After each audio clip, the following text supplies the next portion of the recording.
അമ്മ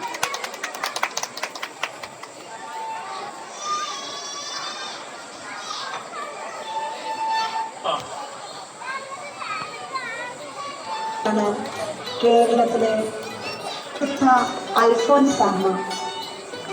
ഭാരതത്തിലെ പ്രഥമ വിശുദ്ധിയായ അൽഫോൻസാമ്മ ജീവിത വിശുദ്ധി കൊണ്ട് അനുകരണീയമായ മാതൃകയാണ് കേരളത്തിലെ കുടമാളൂർ ഇടവകയിൽ മുട്ടത്തുപാടത്ത് വീട്ടിൽ 1910 ഓഗസ്റ്റ് 19 അന്നക്കുട്ടി എന്ന് വിളിക്കപ്പെട്ടിരുന്ന അൽഫോൻസ ഭൂജാതയായി.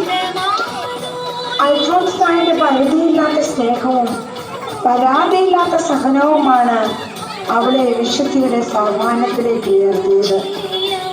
യേശുവിന് വേണ്ടി എന്തും സഹിക്കുക, കൂടുതൽ സഹനം ചോദിച്ചു വാങ്ങുക. സഹനത്തിന്റെ അഗ്നിയിൽ ശുദ്ധീകരിക്കപ്പെട്ട അവൾ വിശുദ്ധ അൽഫോൻസയാണ്.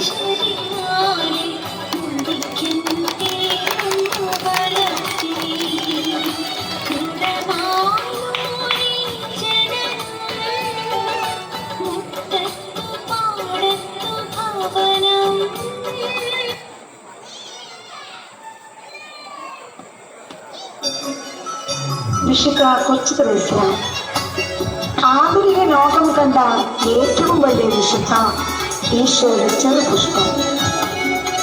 ഞാൻ പ്രാർത്ഥിക്കാൻ പഠിച്ചത് എൻ്റെ പപ്പയുടെ മുഖത്ത് നോക്കുകയാണ്. പ്രാർത്ഥിക്കുമ്പോൾ അദ്ദേഹത്തിന്റെ മുഖം മാലാഖയുടെ പോലെയാണ് എന്ന് പറഞ്ഞ വിശുദ്ധ കൊച്ചു തെരേസ്യയ്ക്ക് ഒരു വിശുദ്ധയാകാതിരിക്കാൻ കഴിയുകയില്ലായിരുന്നു.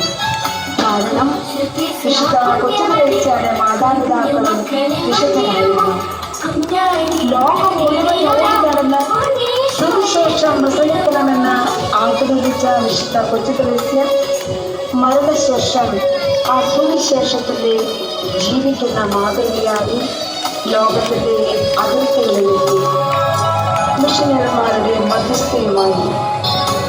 ഞാൻ സ്വർഗത്തിൽ നിന്നും റോസാപുഷ്പങ്ങളെ വർഷിക്കുമെന്ന് പറഞ്ഞ വിശുദ്ധ കൊച്ചു ഇന്നും വിശുദ്ധിയുടെ റോസാപുഷ്പങ്ങൾ വർഷിച്ചുകൊണ്ടേയിരിക്കുന്നു. വിശുദ്ധ അന്തോണീസ്. പാതുവായിലെ വിശുദ്ധ അന്തോണീസ് മരിച്ച് മണ്ണോട് ചേർന്ന് 30 വർഷങ്ങൾക്ക് ശേഷം കല്ലറ തുറന്നപ്പോൾ ആ നാവ് മാത്രം അഴുകാതെ കാണപ്പെട്ടു. പറഞ്ഞ വാക്കുകൾ പോലെ തന്നെ ആ നാവ് അങ്ങനെ അനശ്വരമായി. സ്വർണ്ണ നാവുകാരനായ പാതുവായിലെ വിശുദ്ധ അന്തോണീസ് കേൾവിക്കരില്ലാത്ത ഒരു ദിവസം കടലിലെ മത്സ്യങ്ങൾ പോലും ആ വാക്കുകൾക്ക് ചെവി കൊടുത്തു എന്ന്